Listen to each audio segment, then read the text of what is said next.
Welcome to our channel. Today we how to transfer property management dashboards using AppFolio. To begin transferring property management dashboards in AppFolio, log in to your AppFolio account.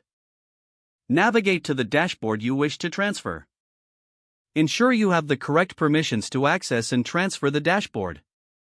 Locate the settings icon within the dashboard. Click on the settings icon to reveal the options. Select the option that allows you to export or transfer the dashboard. Choose the format in which you'd like to export the data. Review the data to ensure it includes all necessary information. Once confirmed, proceed to initiate the export process. Download the exported file to your computer. Next, log into the AppFolio account where you want to import the dashboard. Navigate to the dashboard section of this new account. Look for the option to import a dashboard. Select the previously downloaded file from your computer. Follow the prompts to upload the file into the new dashboard. Make sure all data has been imported correctly. Review the imported dashboard for any discrepancies or errors.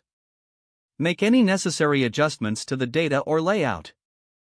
Save the changes to finalize the transfer. Your property management dashboard is now successfully transferred and ready for use. If the page does not load, refresh the browser or try again in a private or incognito window.